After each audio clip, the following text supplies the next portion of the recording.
شب گریزاں ہوگی آخر جلوائے خورشید سے، یہ چمن معمور ہوگا نغمائے توحید سے۔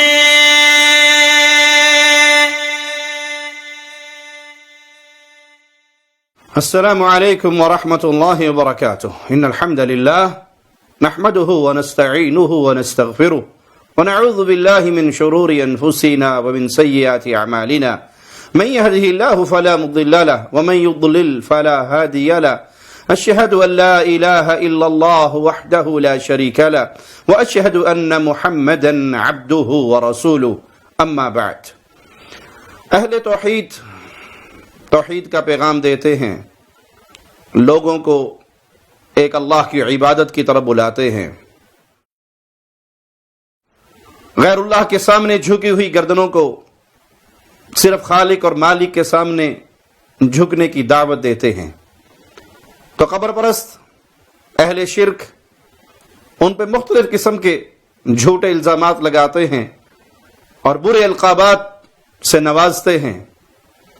آئیے ایسے ہی ایک قبر پرست مولوی صاحب کا ایک کلپ آپ کو دکھائیں، جس میں وہ کہتے ہیں تو کچھ بھی ہے ڈنکے کی چوٹ پہ کہتے ہیں وہابیوں کے پیچھے نماز نہیں پڑھتے، اور تم ایسے منافق ہو، ہم کو مشرک بھی کہتے ہو، ہمارے پیچھے نماز بھی پڑھتے ہو۔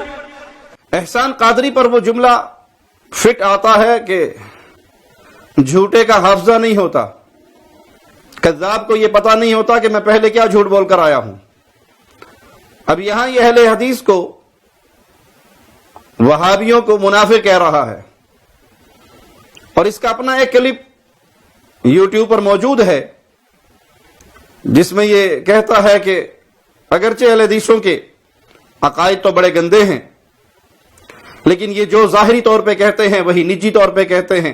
معزز سامعین، آئیے دیوبندی مسلک اور وہابی سلفی مسلک، یا اپنے آپ کو اہل حدیث اور غیر مقلد کہنے والے، ان کے درمیان ایک بہت عظیم فرق کو سمجھنے کی کوشش کرتے ہیں۔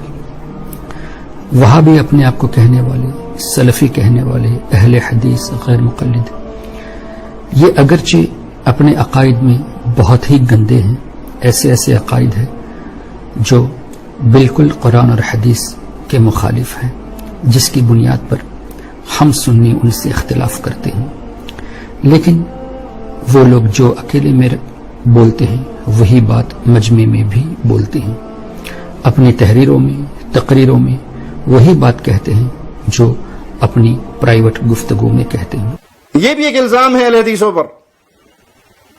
اللہ کی قسم، اہل الحدیث کا کوئی ایک عقیدہ کتاب و سنت کے خلاف نہیں ہے، جس پر ہم عمل کرتے ہوں، جس کی ہم دعوت دیتے ہوں، کوئی ایک عقیدہ ہمارا کتاب و سنت کے خلاف نہیں۔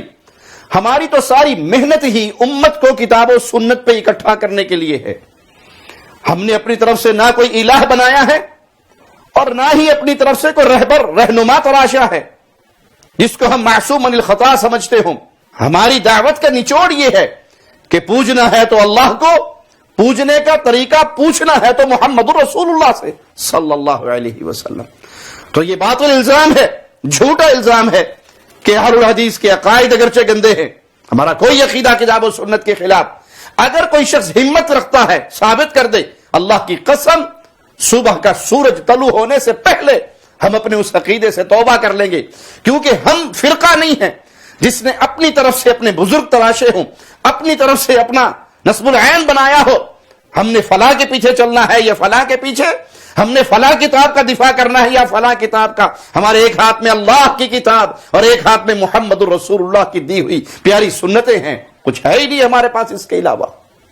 لیکن یہ دوسرا کلپ دکھا کے منافقت آپ کی ظاہر کرنی ہے کہ ایک طرف آپ ہمیں منافق کا تانا دیتے ہو اور دوسری طرف خود تسلیم کرتے ہو کہ یہ منافق نہیں، جو یہ نجی محفلوں میں کہتے ہیں وہی یہ کھل کر کہتے ہیں۔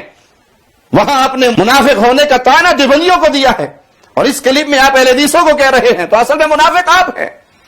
آپ کو یاد ہی نہیں رہتا کہ میں نے پہلے کیا جھوٹ بولا تھا اور اب کیا جھوٹ بولا۔ الحمدللہ ہم ڈنکے کی چوٹ پر یہ بات کہتے ہیں کہ کسی قبر پرست کے پیچھے نماز نہیں ہوتی، کسی مشرک کے پیچھے نماز نہیں ہوتی. کسی مشرک امام کے پیچھے نماز پڑھنا گویا اندھے ڈرائیور کی ٹیکسی میں بیٹھنا ہے، جو خود بھی مرے گا اور مسافروں کو بھی مارے گا، خود بھی ہلاک ہوگا، اپنے پیچھے بیٹھنے والوں کو بھی ہلاک کرے گا. شرک اکبر کرنے والے کی تو اپنی کوئی عبادت قبول نہیں ہوتی، اس کے پیچھے کھڑے ہونے والوں کی کہاں قبول ہوتی؟ ہم ڈنکے کی چوٹ پر کہتے ہیں قبر پرستوں کے پیچھے نماز نہیں ہوتی. اگر کوئی جا کے پڑھتا ہے تو وہ بے علمی کی بنیاد پر، جہالت کی بنیاد پر، دین کے علم سے دوری کی بنیاد پر، اور جو آپ کے بد عقائد کو جانتا ہے وہ قطعاً اہل شرک کے پیچھے، قبر پرستوں کے پیچھے کھڑے ہو کر نماز نہیں پڑھتا. یہ مولوی صاحب اپنا قصہ جاری رکھتے ہیں، اپنے آپ کو کامیاب اور فاتح شو کرنے کے لیے پورا ایک قصہ بیان کرتے ہیں. تو یہ دو لڑکے جو مدینہ یونیورسٹی میں پڑھتے ہیں، مدینہ شریف میں مجھ سے کہا ڈسکشن کرنا ہے. ایک ٹائم فکس کیا، الحمدللہ گنبد خضرا کے سائے میں ہم لوگ بیٹھ کے گفتگو کے لیے تیار ہوئے. گفتگو کے دوران اس نے سب سے پہلی بات یہی کہی کہ حضور علیہ الصلوۃ والسلام معاذ اللہ مر گئے ہیں، اب ہماری آواز کو نہیں سنتے. اور آیت بھی یہی پیش کی. میں نے کہا کہ تم تفسیر میں ابن کثیر کو مانتے ہو؟ کہا ہاں مانتا ہوں. ابن تیمیہ کو مانتے ہو؟ کہا مانتا ہوں. میں نے کہا تمہارے امام ابن تیمیہ نے لکھا کہ مردوں کو زندوں کے اعمال دکھائے جاتے ہیں. اور حافظ ابن کثیر نے کہا، حدیث تو کئی بزرگوں نے لکھی ہے، حافظ ابن کثیر نے بھی لکھا کہ حضور علیہ الصلوۃ والسلام نے فرمایا کہ جب تم اپنے بھائی کی قبر پہ جاؤ تو سلام کرتے ہو تو مردہ سلام کا جواب بھی دیتا ہے اور تسلی بھی پاتا ہے تمہارے بیٹھنے پر. ہم اس کے جواب میں کہتے ہیں بلا شبہ ہم امام ابن کثیر رحمہ اللہ کو مانتے ہیں، شیخ الاسلام ابن تیمیہ رحمہ اللہ کو مانتے ہیں، لیکن کیا مانتے ہیں؟ ان کو محدث مانتے ہیں، فقیہ مانتے ہیں، مفسر مانتے ہیں، امام مانتے ہیں، معصوم عن الخطا نہیں مانتے. ان کی ہر بات ہمارے لیے حجت ہو یہ نہیں مانتے. یہی آپ میں اور ہم میں فرق ہے.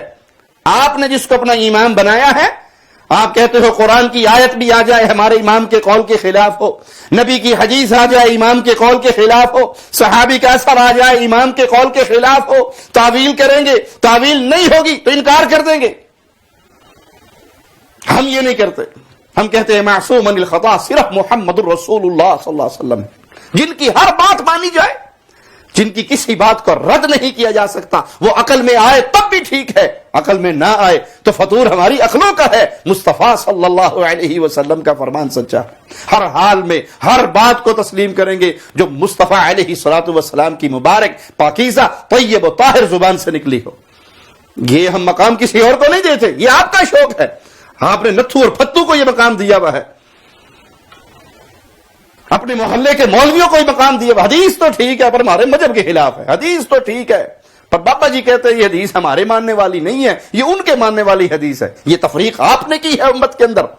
ہم کہتے ہیں حدیث مصطفیٰ ہو، پوری دنیا ایک طرف ہو، پوری دنیا کو ٹھوکر مار دیں گے، رسول اللہ صلی اللہ علیہ وسلم کی حدیث کو نہیں چھوڑیں گے. یہ جو روایت آپ نے بیان کی، بلا شبہ ابن کثیر رحمہ اللہ نے اس کو بیان کیا سورہ روم کی آیت نمبر 52 کی تحت.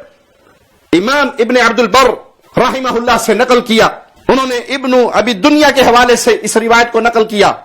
جی ہاں بلا شبہ امام ابن کثیر رحمہ اللہ نے یہ روایت سورہ روم کی آیت نمبر 52 کے تحت امام ابن عبد البر رحمہ اللہ سے نقل کی، ابن ابی دنیا کے حوالے سے بھی نقل کی، اور امام ابن تیمیہ رحمہ اللہ نے مجموع الفتاوی میں نقل کی.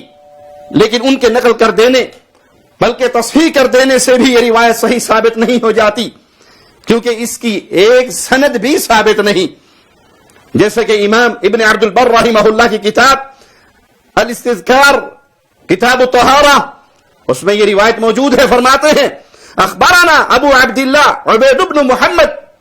یہ اس سند کے پہلے راوی ہیں جن کے حالات ہی نہیں ملتے کہ وہ ثقہ ہیں، قابل اعتبار ہیں یا نہیں، ان کے حالات نہیں ملتے. آگے یہی راوی کہتے ہیں املت علینا فاطمہ بنت ریان، ہمیں املا کروایا فاطمہ بنت ریان نے. یہ فاطمہ اس روایت کی دوسری راویہ ہیں اور ان کے حالات بھی نہیں ملتے.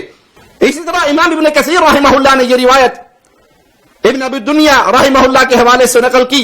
ہمیں یہ روایت ان کی کتاب میں نہیں ملی. البتہ